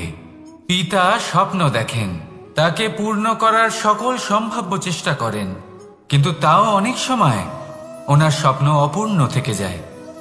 তখন পিতা ভাবেন যে স্বপ্ন উনি পূর্ণ করতে পারেননি, ওনার সন্তান তা অবশ্যই পূরণ করবে। যে স্থানে উনি কখনো পৌঁছতে পারেননি, সেই স্থানে ওনার পুত্র অবশ্যই পৌঁছবে। পিতা নিজের সন্তানের ভবিষ্যৎ নিয়ে সেই স্বপ্ন দেখেন, আর যখন সেই সন্তান সামনে এগোতে থাকে তখন তার দুঃখ হয় না, বরং গর্ব হয়। ওনার ভালো লাগে এটা দেখে যে ওনার সন্তান অনেক উন্নতি করছে। কিন্তু যখন সন্তান নিজের অভিভাবকের শক্তি দেখে, তার যশ দেখে হিংসা করতে থাকে, সমস্যা সেইখানেই শুরু হয়। সেই জন্য সকল সন্তানকে এটা মনে রাখতে হবে, দেখুন, পুত্র হবার সুবাদে, এক সন্তান হবার সুবাদে এটা হলো আপনার অধিকার যে আপনি আপনার পিতার থেকে বেশি উন্নতি করবেন। আপনার পিতাও এটাই চান, কিন্তু সুস্থভাবে এটা করুন। একটা রেখা টেনে নিন যাতে আপনি তাতে এগোতে পারেন আর আপনার পিতার তাতে গর্ববোধ হয়, আর সেই বিষয়ে দুঃখ না হয় যে আমার সন্তান আমাকেই ছোট করার চেষ্টা করছে। ইতিহাস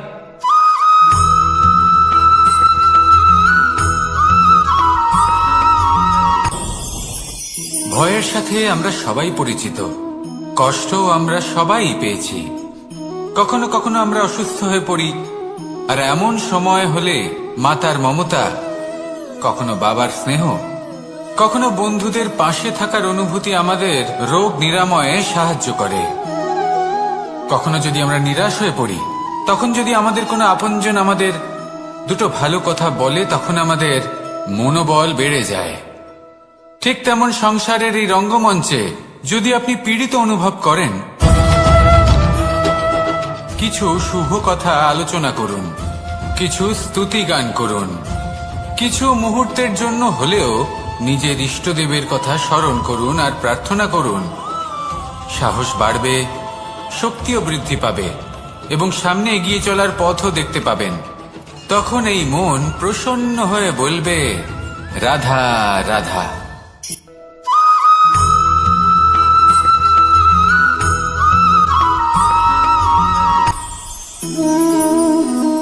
শক্তি এক অত্যন্ত বিচিত্র বস্তু, বা বলতে পারেন অনুভূতি।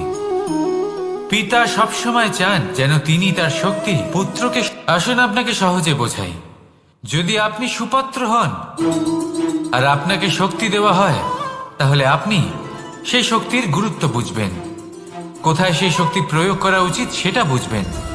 আর এটা যেহেতু অর্জন করা শক্তি হবে, সেই শক্তির অপব্যবহার হবে না।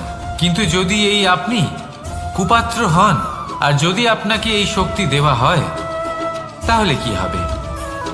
দেখতে গেলে এই শক্তি আপনি দান হিসেবে পেয়েছেন, তাই না আপনি এই শক্তির গুরুত্ব বুঝবেন আর না এর প্রয়োগ আপনি জানবেন। তার অপব্যবহার হওয়া সুনিশ্চিত।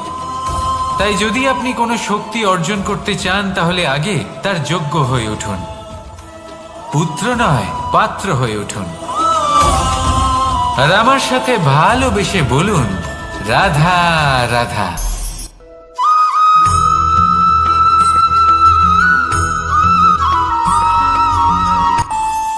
আমাদের মনে যখন কোনো প্রশ্ন ওঠে, কোনো দ্বন্দ্ব জাগে, তখন আমরা যাই আমাদের গুরুর কাছে, আমাদের আরাধ্যের কাছে গিয়ে জিজ্ঞেস করি। এইভাবেই একদিন আমি পৌঁছলাম আমার আরাধ্যের কাছে, আমার মহাদেবের কাছে, আর ওনাকে প্রশ্ন করলাম যে মহাদেব, জীবনে আনন্দ পাওয়ার, উৎসব পালনের, প্রেম ভাগ করে নেবার, জীবনকে উপভোগ করে নেওয়ার সর্বশ্রেষ্ঠ সময় কোনটা? মহাদেব হাসলেন আর উনি বললেন, জীবনে উৎসব পালনের সবথেকে শ্রেষ্ঠ দিন হলো মৃত্যুর ঠিক আগের দিনটা। প্রেম ভাগ করে নেওয়ার সবথেকে শ্রেষ্ঠ মুহূর্ত হলো মৃত্যুর ঠিক আগের মুহূর্ত। জীবনকে উপভোগ করে নেওয়ার সর্বশ্রেষ্ঠ প্রহর হল মৃত্যুর এক প্রহর পূর্বে। তখন আমি চমকে গেলাম। আমি বললাম, কিন্তু মহাদেব, মৃত্যু তো অনিশ্চিত, আমরা জানিও না কবে আমাদের মৃত্যু হবে। মহাদেব আবার হাসলেন। উনি বললেন যে যদি আমরা এভাবে জীবন কাটাই যে আমরা জীবনের প্রত্যেক দিন, প্রত্যেক মুহূর্ত, প্রত্যেক প্রহর শেষ বলে মনে করি, তাহলে আমাদের সমস্ত জীবন আনন্দের সাথেই অতিবাহিত হবে। কি বলেন?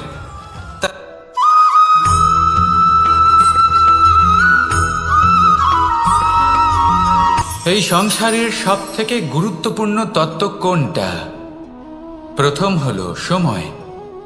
জন্ম থেকে মৃত্যু পর্যন্ত এই যে সময়, এটাই তো হলো জীবন। দ্বিতীয় হলো জীবন, যাতে আমরা সময়ের সদ্ব্যবহার করি, শ্রেষ্ঠ থেকে শ্রেষ্ঠতর কাজ করার চেষ্টা করি।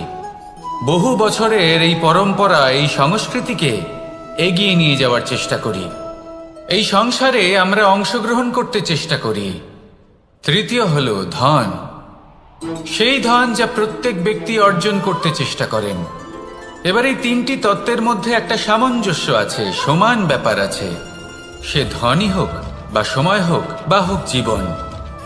আর সেই সমান ব্যাপার হলো যে যদি আপনি এটা গণনা করতে থাকেন তাহলে তা কমতে থাকে, যদি আপনি এটা ব্যবহার করেন তাহলে তা বাড়তে থাকে। একে সংগঠিত করে রাখতে চেষ্টা করলে এ হাত থেকে ফসকে যায়, কিন্তু যদি আপনি একে সামলে রাখতে শিখে যান তাহলে এমন কাজ করবেন যাতে সংসারের সাথে সাথে পরবর্তী প্রজন্ম লাভবান হবে। যদি কিছু শিখতে চান তাহলে সামলাতে শিখুন, গণনা করা বা সংগঠিত করা নয়। আসুন আর আমার সাথে ভালোবেসে বলুন, রাধা রাধা।